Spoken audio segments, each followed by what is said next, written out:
अस्सलाम वालेकुम। आज हम हाज़िर हैं लैपटॉप वाला पे। तो हमारे साथ हैं आज अख्तर भाई, जो हमें एसएसडी और हार्ड के बारे में हमें कोई डिटेल्स बताएंगे। तो चलते हैं अख्तर भाई की तरफ। अस्सलाम वालेकुम अख्तर भाई। वालेकुम अस्सलाम। क्या चल रहा है व्यूअर्स? ठीक ठाक, आप सुनाएं अख्तर भाई। तो आज की वीडियो थोड़ी सी इंफॉर्मेशन के लिए होने वाली है। लास्ट मैंने जो सी वीडियो अपलोड की थी वो RJ-A500 के चैनल पे की थी, प्रोसेसर से रिलेटेड वीडियो। आज हम हार्ड और रैम इन पे बात करने वाले हैं। शुरुआत करते हैं हम हार्ड ड्राइव से। मतलब जो बेसिक हार्ड ड्राइव आती हैं इसे कहते हैं एक ट्रेडिशनल हार्ड ड्राइव। ये मूविंग पार्ट्स और मैग्नेटिक पार्ट्स के बेस पे होती है। इसमें CD DVD नहीं होती रोटेटेबल, उस तरह की एक डिस्क है जो सी रोटेट होती है, उसके ऊपर से रीड एंड राइट डेटा हुआ करता है, तो इसको हार्ड ड्राइव कहा जाता है।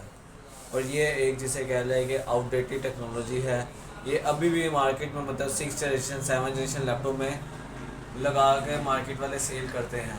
लेकिन ये लैपटॉप की जिसे कहते हैं ना मौत है, मौत सीधा कहा जाए तो। इसकी परफॉर्मेंस इतनी कम है कि अगर आप किसी i5 की सेकंड जनरेशन में इसको, हाँ मतलब i5 की 11 जनरेशन में भी लगी हो ना और सेकंड जनरेशन SSD वाला हो तो वो ज़्यादा अच्छी परफॉर्मेंस दे रहा होगा। इतना डिफरेंस मेक करती है एक SSD। तो व्यूअर्स को तो ये मशवरा है कि आप SSD वाला लैपटॉप बाय करें। SSD क्या होती है वो भी दिखा देते हैं आपको, ठीक है। तो ये देख लें इन दोनों में फ़र्क, इनमें वेट का भी फ़र्क है, इसमें कोई मूविंग पार्ट नहीं है। आप देख सकते हैं कि इसके इस तरफ आपको एक PCB बोर्ड नज़र आ रहा है और ये दरमियान में एक मोटर लगी हुई है जो इसको रोटेट करती है। जबकि SSD के सिनेरियो में इस तरह नहीं है। इसमें मेमोरी कार्ड की तरह सिलिकॉन बेस्ड चिप्स होती हैं जिसके ऊपर डेटा रीड एंड राइट होता है। इसकी स्पीड 10 टाइम फास्टर है इस नॉर्मल हार्ड ड्राइव से, तो स्पीड मेक करती है। ये हमारे पास है SSD। और ये जो सा इसका कनेक्टर है, अब ये देख सकते हैं आप लैपटॉप में अपना डिसाइड करना हो तो ये देखें, ये कनेक्टर जो सा है दोनों में सेम है। इसको 2.5 साटा कनेक्टर कहते हैं। ये साटा बेस है, साटा SSD है। साटा SSD कह लें, साटा हार्ड ड्राइव कह लें, ये दोनों चीज़ें इसी बेस पे हैं। ठीक हो गया। अब जहाँ तक ये SSD की बात है तो इनकी प्राइसिंग पे चले जाते हैं। आपके जहन में आए, अब ये जो सी है ना हार्ड ड्राइव, ये 500 GB की जो सी हार्ड ड्राइव है वो 2500 की है। मतलब 2500 रुपये की आपको 500 GB स्टोरेज मिल जाती है हार्ड ड्राइव के सिनेरियो में। लेकिन उसी की जगह अगर आप एक SSD परचेज़ करते हैं तो ये 3300 की है, 128 GB। मतलब 4 गुना मेमोरी कम भी है, उसके अलावा महंगी भी है। SSD एक्सपेंसिव होती है एक हार्ड ड्राइव से, लेकिन जो ये परफॉर्मेंस देती है वो वर्थ इट है। मतलब आप इसको अपग्रेड करना चाहिए।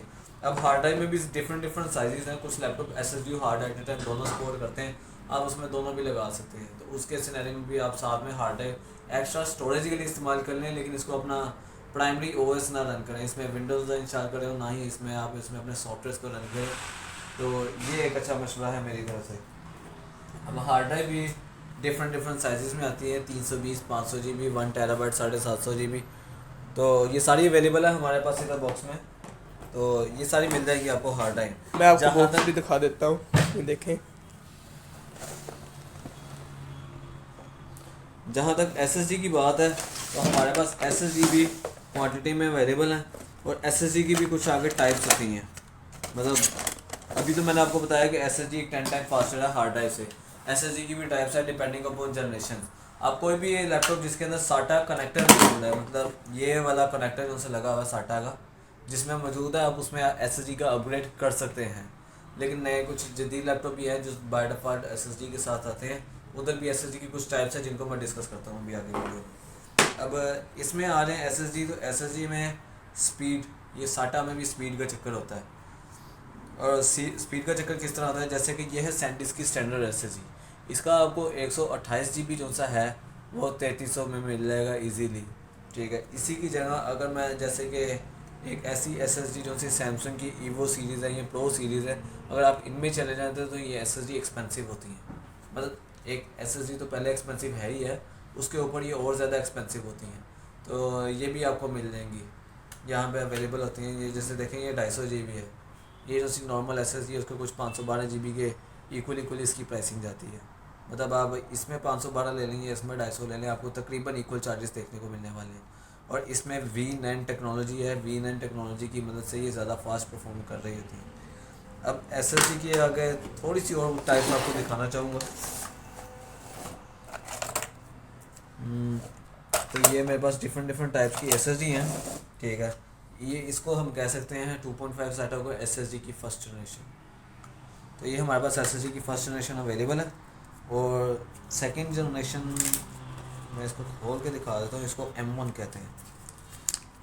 ये भी SATA कनेक्टर के साथ है, ये इसका कनेक्टर आप देख सकते हैं। M1 SSD का कार्ड आप देख लेते हैं, थोड़ा छोटा होता है और इसमें 2 स्क्रू ड्राइवर लगाने की जगह होती है।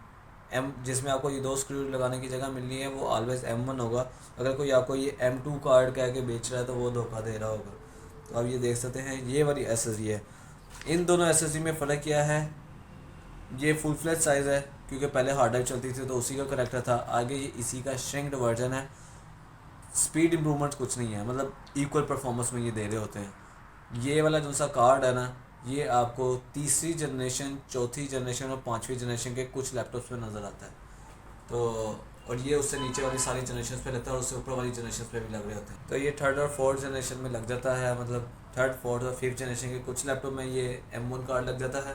और जहाँ तक इसकी बात है 2.5 SATA की, तो आप इसको फर्स्ट, सेकंड, थर्ड जनरेशन किसी में भी लगा सकते हैं। अप टू 6 और 10 जनरेशन तक ये सारे में सपोर्टेड होती है। जिसमें SATA कनेक्टर अवेलेबल है आप उसमें लगा सकते हैं। लेकिन ये सिर्फ 3 से 4 जनरेशन में इस्तेमाल हुआ होगा, उससे ज़्यादा ये कार्ड नहीं इस्तेमाल हुआ होगा। अब ये तो हमारे पास था M1 कार्ड। अब M1 कार्ड से भी आगे जो डी टेक्नोलॉजी चली जाती है, इसको कहते हैं M2 कार्ड। जो सी नॉर्मल ट्रेडिशनल 2.5 है ना, इसकी स्पीड जो सी है वो 450 से लेके 530 MB के दरमियान रहती है। मतलब इसकी रीड एंड राइट स्पीड इतनी आ रही होती है। जो सा M1 है ये भी इसी स्टैंडर्ड को फॉलो करता है, लेकिन जब बात आ जाती है M2 पे तो थोड़ी सी अपनी गलती है कि ये आपको 700 MB से लेके 1200-1300 MB के दरमियान में स्पीड दे रहा होता है M2 कार्ड। इस वजह से आप इन दोनों की लेंथ में भी चेक कर सकते हैं कि लेंथ में डिफरेंस आपको नज़र आ रहा होगा, और थिकनेस में भी M2 कार्ड थोड़ा सा मोटा होता है। और कनेक्टर आप इसके पास से देख लें, आपको ताकि पहचान हो जाए, कोई दुकान आपके साथ गलत बयानी करके ना दे सके। ये M2 कार्ड है। M2 कार्ड में 2 कट की जगह होती है। इस कार्ड की आप लेंथ देख सकते हैं, और इसमें सिर्फ नीचे एक सिंगल पेज लगाने की जगह है, जबकि इसमें 2 होते हैं, ऑलवेज 2 होते हैं। तो ये आपको बड़ा इजीली डिफरेंस नज़र आ जाता है। तो ये M2 कार्ड है। इसकी स्पीड 700 से लेके 1300-1400 MB के दरमियान रहती है। और ये भी SSD की ही एक टाइप है, ये थोड़ी और फास्ट हो जाती है। इस SSD को आप 4 जनरेशन के कुछ लैपटॉप से स्टार्ट होके ये 6-7 जनरेशन अप टू 8 जनरेशन ज़्यादातर यूज़ होती है। 8 जनरेशन के बाद भी ये 10-11 में भी इस्तेमाल हो जाती है, लेकिन वहाँ पे कोई मॉडल होता है जो इस M2 कार्ड को सपोर्ट करता है। तो अख्तर भाई, जो NVMe होती है वो क्या होती है, वो भी बता देंगे आप? भी हम चलते हैं। इसके बाद नेक्स्ट जो चीज़ मैंने दिखानी है वो NVMe है। ये है मेरे पास NVMe, इसको NVMe हम कहते हैं। और NVMe जो सी है ये सिंगल कट में होती है।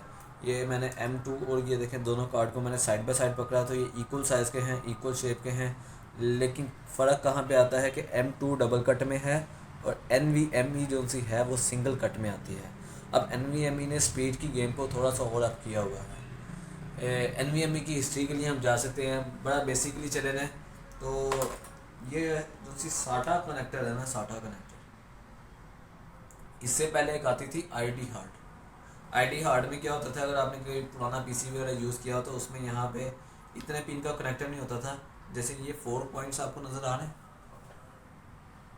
इस तरह का इधर एक बड़ा 40 पिन का कनेक्टर होता था, मतलब 40 पिन कनेक्टर उसमें हुआ करता था, ठीक है। और ज़्यादा केबल मैनेजमेंट की वजह से ना डेवलपर्स ने किया है कि ये SATA कनेक्टर को डेवलप किया और इसके थ्रू उन्होंने ट्रांसफ़र किया डेटा। तो ये केबल मैनेजमेंट कम होगी, स्पीड में कोई इंक्रीमेंट नहीं आया था जब ID हार्ड से आप इस हार्ड वाली हार्ड पे आए थे। लेकिन SATA कनेक्टर ही आगे M1 में शिफ्ट हुआ, SATA कनेक्टर ही आगे M2 में शिफ्ट हुआ। NVMe जो सी है वो पुराने IDE स्टैंडर्ड के साथ आती है। ये स्टैंडर्ड पुराना था और इसमें भी कैपेबिलिटी बाकी थी। दरअसल SATA कनेक्टर की मैक्सिमम जो स्पीड अचीव की जा सकती थी वो M2 कर चुका हुआ है, मतलब M2 SSD में मैक्सिमम स्पीड ऑलरेडी अचीव्ड है। तो इस वजह से पुराना स्टैंडर्ड होता है, कहते हैं ना पुराना अच्छा होता है, तो पुराना स्टैंडर्ड दोबारा लाया गया है। और ये जो सा है ये NVMe पुराने IDE स्टैंडर्ड को फॉलो करती है। अब उसके अलावा अगर देखा जाए तो ये कट का फ़र्क है, और इसकी स्पीड जो सी है वो 2700-2800 से शुरू होकर 3200-3300 तक जाती है। इससे ज़्यादा भी हाई स्पीड वाली एसएसडीज आ रही है मार्केट में, मतलब अवेलेबल होती हैं, और ये इसकी लिमिट नहीं है, ये अभी और भी बढ़ रही है, इसकी भी आगे जनरेशन आती जाती हैं। तो बेसिकली मैं एसएसडी की 4 टाइप्स कहूँगा आपको, जो कि मैंने आपको चारों दिखाई हैं। एसएसडी 2.5 में, एसएसडी M1 में, एसएसडी M.2 में, और ये तीनों साटा कनेक्टर्स हैं। और उसके बाद NVMe है, NVMe सिंगल कट में आती है, ये देख लें इसके पीछे लिखा हुआ है NVMe एक्सप्रेस। प्राइसिंग का हिट मैं आपको सिर्फ इस वजह से नहीं दे रहा कि ज़्यादा नॉलेज हो जाएगा, आप सिर्फ ये चीज़ चेक करेंगे आपको कौन सी वाली चीज़ आ रही है। NVMe जो सी है वो 6th जनरेशन से स्टार्ट होती है, 6th जनरेशन के कुछ लैपटॉप्स में लगना शुरू होती है, और ये अप टू लेटेस्ट कोई भी 12th जनरेशन सब में यही आ रही है। तो ये NVMe का स्टैंडर्ड है, इसकी स्पीड हाई होती है और आपको लैपटॉप चलाने में ज़्यादा मज़ा आएगा अगर किसी लैपटॉप में NVMe लगी हुई है। NVMe और M2 की प्राइसिंग में थोड़ा सा फ़र्क होता है। विद लैपटॉप तो दुकानदारों को सेम ही रेट पे आ रही होती हैं, लेकिन आफ्टर सेलिंग मार्केट में 500-1000 के फ़र्क पे नज़र आ रही होती हैं, तो वो कोई इतना ज़्यादा डिफरेंस नहीं है। अगर आपका लैपटॉप सपोर्ट करता है तो आप NVMe लगवाएं वरना ना लगवाएं। तो बट अख्तर भाई ये लैपटॉप के साथ मिल सकती है या वैसे भी मिल सकती है? ये जितनी भी एसएसडी हैं आपको वैसे भी मिल सकती हैं, लेकिन एक छोटा सा ट्विस्ट भी है इसमें। ट्विस्ट ये है कि देखिए टाइम इज़ मनी, तो हम अगर किसी कस्टमर को एसएसडी प्रोवाइड करेंगे तो वो एसएसडी की कॉस्ट है। अगर कोई लैपटॉप में अपने में फिटिंग भी करवा लेते हैं तो हम फिटिंग के कोई खासा चार्जेस नहीं लेते। मतलब अगर कोई लैपटॉप है जो सा पूरा बोर्ड खुल के एसएसडी लग रही है तो उसके सिनारे में हम 400-500 चार्जेस ले लेंगे, और अगर किसी में ऐसे ही एसएसडी लग जाती ईजिली तो उसमें हम एसएसडी लगाने का चार्ज नहीं लेते। जो चार्जेस आपसे लिए जाएंगे अगर आप अपने लैपटॉप में ये एसएसडी वगैरह कोई भी इंस्टॉल करवाना चाहते हैं तो सिर्फ वो विंडोज़ इंस्टॉलेशन के टाइम के हैं, क्योंकि वो काम टाइम कंज्यूमिंग है, ड्राइवर वगैरह दोबारा इंस्टॉल करने पड़ते हैं, अब ऑफिस वर्ड वगैरह करना पड़ता है। तो हमारा जो सा है वो 800 स्टैंडर्ड चार्ज है विंडोज़ वगैरह इंस्टॉल करने का, किसी भी लैपटॉप में आप एसएसडी वगैरह अपग्रेड करवाते हैं। तो अख्तर भाई इन एसएसडी को लेने के लिए व्यूवर्स को किधर आना पड़ेगा? अच्छा, इन एसएसडी वगैरह को लेने के लिए या हार्डवेयर वगैरह को लेने के लिए आप लैपटॉप वाला पे आ सकते हैं, और आप ऑनलाइन ऑर्डर भी कर सकते हैं। वो TCS या कार्गो जो भी सर्विस होगी उसके चार्जेस कस्टमर को पे करने पड़ेंगे, उसके अलावा और कुछ भी नहीं होता। और लेने के लिए आप लैपटॉप वाला पे आ जाएँ। यहाँ पर हमारी shop Hafeez sector gate number 1 के बिल्कुल साथ वाला ये प्लाजा बनता है, मतलब गेट नंबर 1 से साथ ही जो दीवार है ना उधर ये प्लाजा बन जाएगा। प्लाजे का नाम MCT है, मोबाइल सेंटर टेक्नोलॉजी, और इसमें शॉप नंबर 1 है, फर्स्ट फ्लोर है। तो आप इधर विज़िट कर सकते हैं, आपको SSD हार्ड ड्राइव जो सी भी चाहिए होगी मिल जाएगी। और एक छोटी सी चीज़ और मैं बतानी रह गई थी, मुझे अभी याद आई है कि इनमें भी ना डिफरेंट साइजेस भी आते हैं। साटा में तो यही कनेक्टर है, ठीक है। जो सा M1 है इसका एक मिनी साइज़ आता है, जो सा इस तरह हाफ साइज़ में होता है, ठीक है। M2 का भी एक ब्रेकेबल कार्ड आता है, जो सा मेरे पास ये अवेलेबल है। तो ये क्या होता है कि इस कार्ड की लेंथ जो सी है ये देखें आप M2 के इक्वल ही है, लेकिन क्या होता है कि ये कार्ड इस तरह ब्रेक हो जाता है, तो इसको मैं तोड़ सकता हूँ। ये देखें यहाँ पे कट लगे हुए हैं, तोड़ने की जगह अवेलेबल है, तो ये कार्ड भी ब्रेकेबल हो जाता है। ये भी छोटा हो जाता है, छोटे वाला कार्ड थोड़ा सा एक्सपेंसिव होता है, लेकिन ये भी लग जाएगा। कुछ लैपटॉप में छोटे कार्ड लगते हैं। और NVMe में भी मेरे पास मिनी साइज़ अवेलेबल है, जो मार्केट में आपको नज़र नहीं आने वाला। तो एक रेयर प्रोडक्ट है, आप इसको भी लेने के लिए विज़िट कर सकते हैं। हमारे पास हर लैपटॉप के लिए आपको तकरीबन SSD मिल जाएगी। तो आप शॉप को विज़िट करें, इंशाल्लाह नई वीडियो के साथ हाजिर होते रहेंगे। तो अख्तर भाई वीडियो आएगी। अख्तर भाई आप अपना कॉन्टैक्ट नंबर भी दे दें। मेरा कॉन्टैक्ट नंबर 0308011601 है, ये मेरा कॉन्टैक्ट नंबर है। आप बिज़नेस आवर में मुझे कॉन्टैक्ट कर सकते हैं। वीडियो को लाइक करें और चैनल को सब्सक्राइब भी करें। अल्लाह हाफिज़।